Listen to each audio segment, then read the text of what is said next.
Hello, welcome back to I Got Board I Game. got a board game. I Got Board Game. I'm Ben. I'm John. And so if you're watching this video, you hopefully saw the other video that was posted before this, where we explained that we're actually doing a new format for our reviews moving forward. And so in the previous video, that was our summary review video, where we went over just some of the key points of the general overview of the game. John guesses the weights and our ratings, where then this video then will be our detailed review video, where we give our usual pros and cons, the details that led to the ratings we previously gave the game. And so with that said, we will get into our detailed review now of Patchwork. For 2 players, plays in about 30 minutes by Uwe Rosenberg. And so in Patchwork, again, the general idea of the game is that it's 2 players trying to build their own patchwork quilts. And so you're going to do this by selecting patchwork pieces to add to your own player board, paying for those with buttons, the currency of the game, and gradually moving down this time track until both players reach the end, and that finishes the game, and you'll count your score on how well you built your patch and how many open spaces you left in your own quilt. And so with that, we will go into our pros, starting with John. What did you like about this game? Yeah, so I would say one of the first things about this game is the mechanics and the simplicity of the game, I think is really, really great about it, right? It's very straightforward when you learn the game. I think the rule book is maybe like 3 or 4 pages in total. Back and forth, so it's like 8 to 10 pages total, or yeah, 8 to 10 in that, or 6, not even 8. Yeah, 6 total sheets, and it's pretty clear going through the rules. But effectively, as we said, what you're doing is every round and every turn, one of the players is going to be taking their action to take. So it could be, and in the other rules we've explained, is you do one of 2 things. You can either pay to pick up the item or one of the patches that will be put onto your player board, and then that will then move your piece forward, and then and then that's one of the actions. The second action you can take is you can catch up, or you go past the other player, and based on the number of squares or patch spots you have to move to pass them, you gain that many buttons and currency if you pass through one of the collection points from the ones that you've collected on your board, which we'll probably explain later. It's a very simple mechanic. It's a great way of keeping track of turns in this game. And I think the other part that really lends credence to this too is the fact that the player whose turn it is the person who's the furthest behind in the time tracker. So whoever's behind the other player, that player gets to take another action again. So let's say if Ben is ahead of my character, right, between the yellow and green spaces, let's say he's like 5 spaces away from me.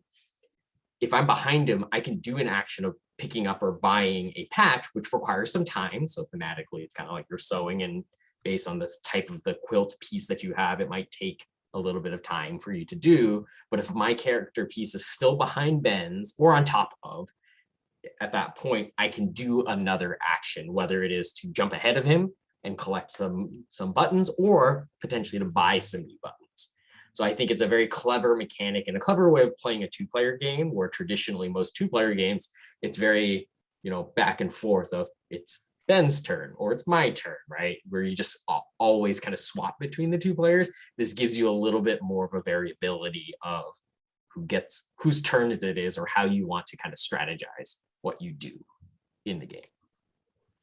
Yeah, I think even just what you're getting at with the simplicity of just having those 2 actions, like just teaching the game is so quick, right? Because that's like all you can do. And there is a main action too. It's mainly trying to get patchwork pieces, because of the scoring at the end being that any open spaces you have in your own player board still, it'll be negative points. Yeah. And so the whole idea is to get the right sizes and the right shapes of these patchwork pieces to put into your board.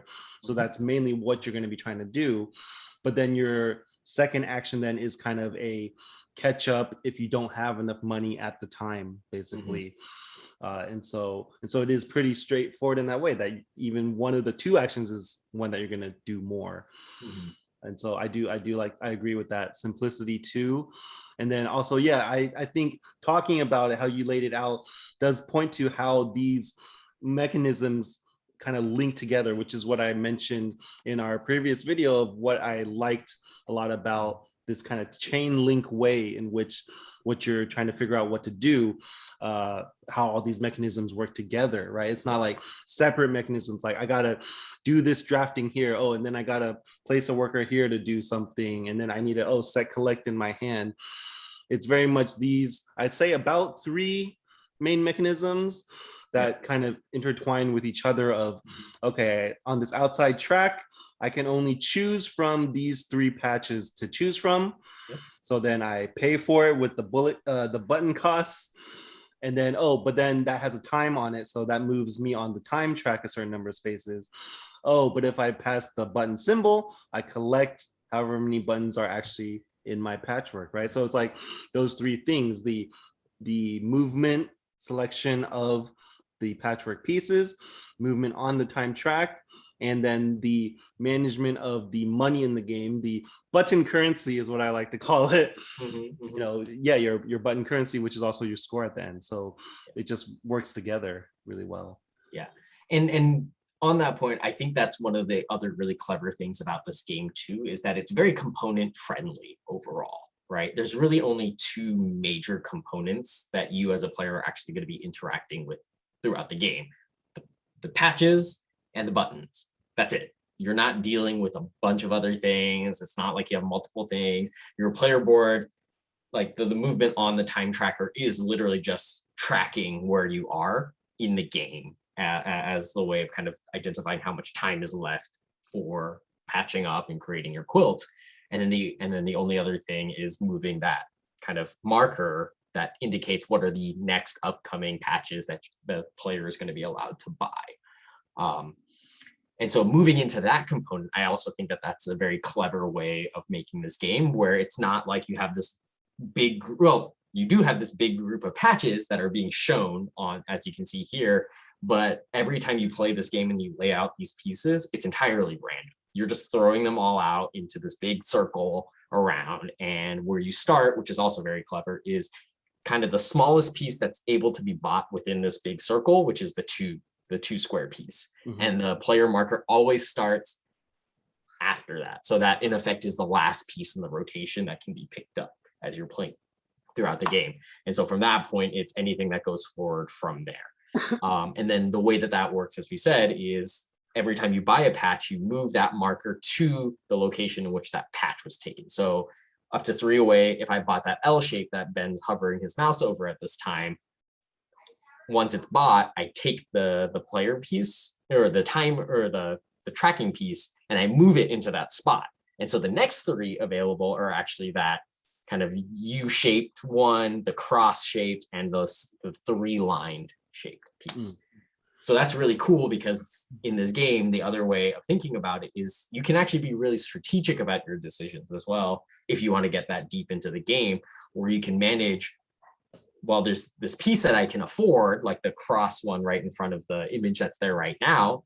It doesn't cost me buttons to buy it, but it costs 3 times, right? So if I get it, is it worth the time investment to just pick up a piece? And it has a button, which means that I get currency out of that every single time I pass, but that's worth 3 times versus the further one up, that's worth 2 times. So I may be able to do multiple actions, but it costs me 4 buttons to do that, right?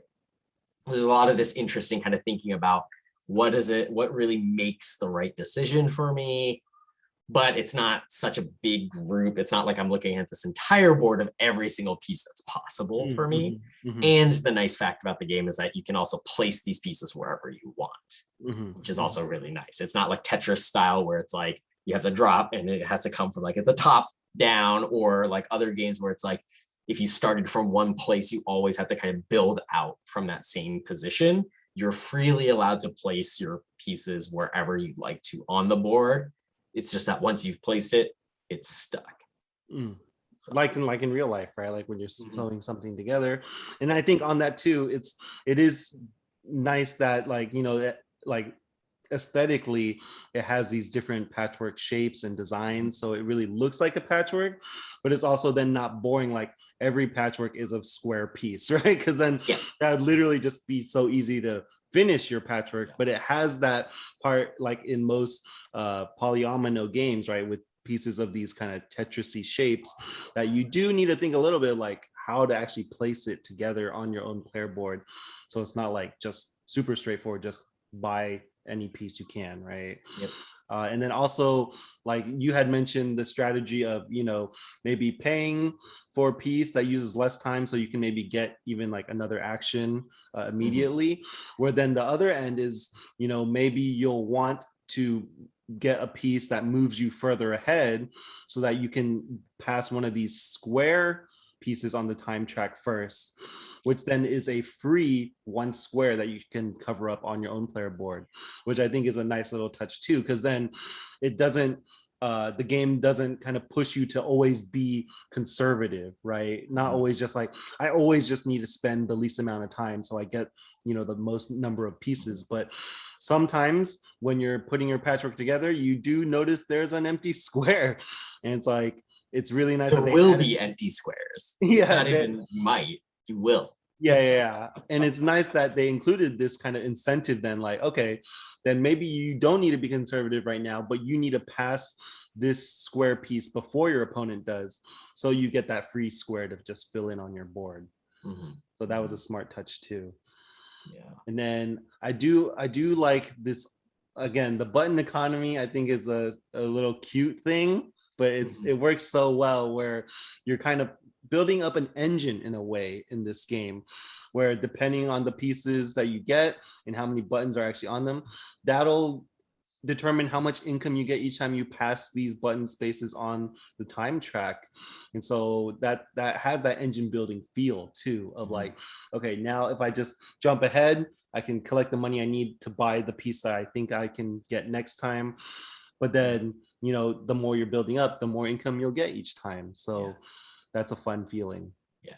But and I think the other thing that makes it really fun is you do have to be careful about how you decide that, because even if you decide to jump ahead of the other player to get a bunch of points and you're expecting to buy something within maybe the three that are coming up, you have to be very careful, because if that player, right, because the other player, it's going to be their turn, they could decide to buy really like the third piece within that, you know, of the three that they can select from, and you may not have your selection of the button or of the patch that you really wanted to buy. So you do also have to kind of think about that too, of like, realistically, is this maybe the right or the smartest move for me to make? Like, is collecting now, am I sacrificing a little too much for that? So it's always this thing you have to think about. But I think the other nice part about this game, or part of the design of how they built out this timer and tracker, is that inevitably you're going to need to collect and you're going to need to move ahead of the player, because you don't start with very many buttons to begin with in the game. And as Ben was saying, you do have to start engine building, and it might take you some time to get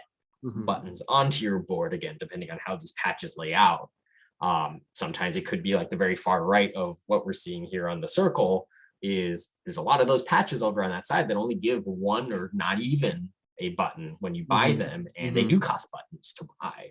So even if you're getting them to cover your board, you might be in a position where you're completely out of buttons, and it might be a while before you pass your next button generation spot. And so you then would have to be like, well, I just need some buttons so that I can start. So then the following turn or my next turn, I'll be able to buy something, which is very nice. And I think one of the things that makes this game really friendly, aside from the theme itself that's really welcoming, is the fact that it's all open information. Right? It is a two-player game, so you might think like, oh, it's very cutthroat, which definitely there are two-player games like that. But this one, it's all open information, right? You don't hide your button money from the opponent. You can see the options the player will have. You can even plan ahead, like if I take this piece, and move the wooden marker here, the opponent will have these next 3 pieces to choose from, so in that way it isn't like so much guessing necessarily as we might make it sound like, right? But it's like I can see what they can do, and that even helps sometimes where it's like if I take this piece, move the wooden marker here, I know I can see how much money the person has and they can't afford this 5 cost piece. So at most they'll move it to one of these 2 spaces, which then gives me those next 3 options. Exactly. And so that's kind of like a simplicity to it, I think, that that's brought on by it being all open information. And so I think, at least for me, I'm like, I guess if I were to even just summarize like what I really liked about this game is these mechanisms that we've been mentioning, like the button economy tying into the collecting, paying for these polyomino pieces, to arranging it on your player board and moving on the time track. Like all of those feel like unique in a small way. And I think that's something I love about 2-player games. Like, because 2-player games don't have so many players, right? Just the 2-player count. It doesn't have to be tested or have all these other rules to balance the game out, right? Since it's just going back and forth between 2 players, designers can really just kind of try out these different mechanisms that might not work or would make a game unfair in a game that was made for more players.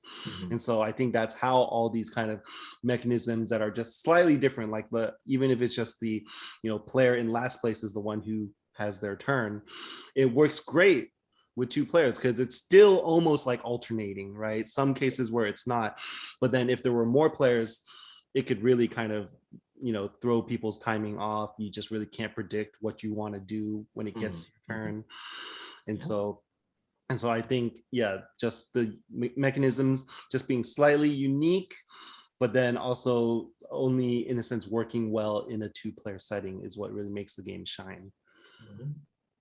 And so with that, we will move on to our cons.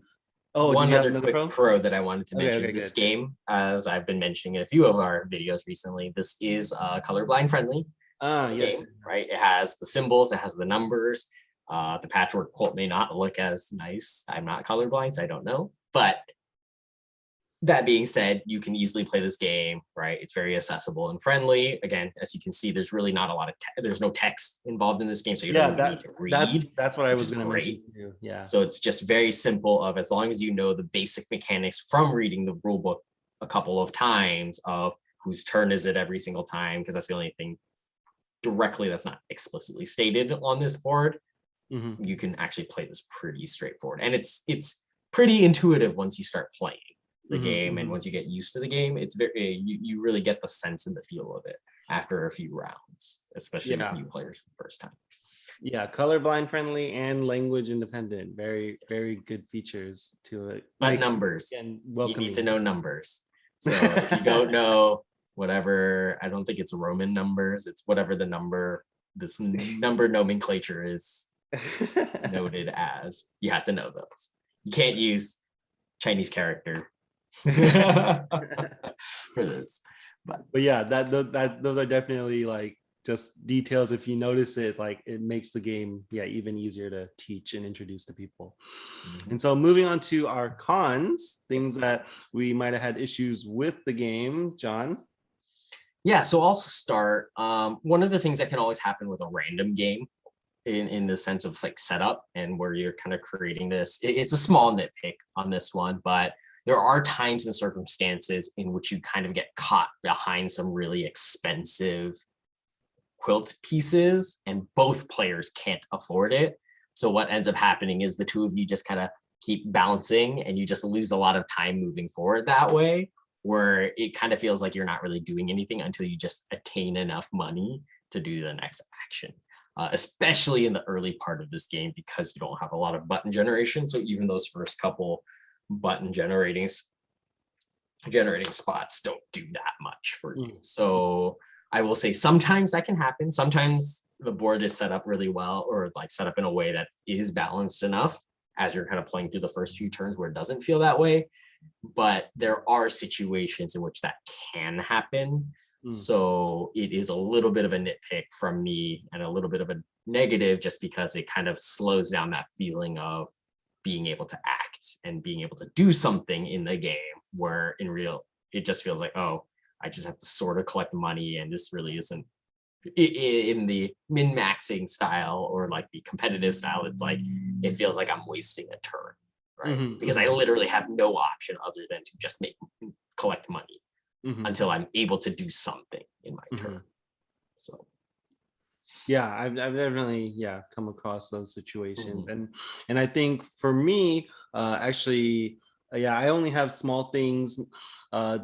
The main one I would say, that I guess the bigger of my cons is that as much as I like that chain of how the mechanisms work together, I think once you kind of see it and in a sense play the game enough to get good at, doing this part of the chain well, and then doing 2 parts of the chain well, and then 3 parts, then you kind of maybe figured out how the game can be played best.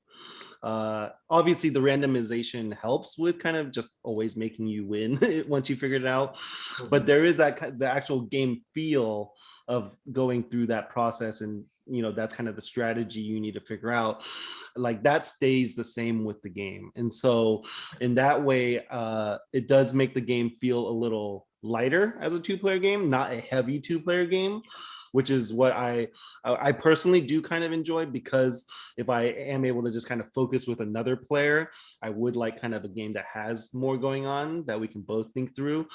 But it's not still overall not a big con, because it kind of adds to the actual charm and feel of the game, that it is this weight of a game. It is one where you can kind of just like a lazy Sunday kind of game, where with like your close friend or your wife, like John's been able to play. Yes, that's part of why I have this game. Just being able to pull it out on like a lazy Sunday, have snacks, and just go through it together. And so like that is the feel of the game, and so that's why I don't want to ding it too much for that kind of simplicity that I also say good things about. I think I'd say a couple other cons that I have. Oh, did you? Sorry. Oh yeah, no. I think the only other con I really had is each time setting up the game, it takes up more space than I think it does, because the box itself is like very standard. This is not quite like the smallest box size, but it's also not like a medium board game size. So it's, I would say, on the smaller end still. But then when you open it, it's actually more sprawled out than this actual box size, because both players have their own player board. And then mostly the thing that takes up most space is laying out all these patchwork pieces that you'll need table space for. And so that's just a part that is kind of surprising, like the footprint of the game. It's like, oh, it's like a lighter 2-player game, but it's still taking up quite a bit of space. So but yeah, just that small con I think is really the only other thing I think of. That's exactly what I was just about to bring up. I would say the another slight con to the game is, even though the theme is actually a really good theme overall for the type of game that it is, of like this concept of like taking these pieces, putting them together into this big grid and board, I would say the actual board of the time tracker itself feels pretty unthematic to what you're actually doing, right? In terms of the tracking of time, why you're getting buttons, it's pretty weak of like, wait, what does this mean? Why am I getting these buttons as I'm sewing my quilt, right? Like you don't pay, tailors and patchwork people and all that stuff buttons when they're like doing their job, right? So I would say a slight weakness to the actual time tracker board representation itself feels a little bit off, in the sense of like, if you're truly thinking about the story of this game, which is if you're creating this quilt to put together, like the idea of tracking time is good, but the fact that the board is just literally, that's all you're doing. You're just tracking time, and then you're just randomly getting this button income every now and then. That just happens to happen over the course of the game. I would say like it just feels a little bit just random and not like super clear as to like how that fits thematically. Obviously, you need something to run the game and you need a timer. Like you need to know when this game ends, and it actually works out when you play the game. It actually does a great job of keeping track of that overall actions that players will be taking. It's just that it doesn't really feel like a tied thematic idea, right? Other than the fact that it's stuff happens as you're going through this board, and like random, like you'll just start getting money or buttons, and you'll get open extra patches over time. So that'd be my other light con to the game. I think we forgot to mention the 7x7 That's thing right. to make points. That's right. So going back to pros, in addition to all the stuff that we were talking about and filling out your board with these patches, there is one additional like mini objective that a player can aim for. Both players can try to compete for as you're playing through the game, which is, I forget exactly what it's called, but basically there's this token that shows like it writes 7x7 on it, and it shows it's worth a certain amount of buttons at the end of the game. So effectively what that means is the first player who successfully creates a fully covered 7x7 grid or space on their board effectively gets that kind of extra points or extra income at the end of the game. Or not income, extra points at the end of the game. So it just gives you an additional incentive for, as you're putting together your patchwork, it's not just random placement, but you could also try to aim for creating that kind of 7x7 square. It could be anywhere on your board. It doesn't have to be in the corners. It could be right in the middle, smack dab in the middle of your player board. And as long as it's covering a full 7x7 spaces, you immediately would get that.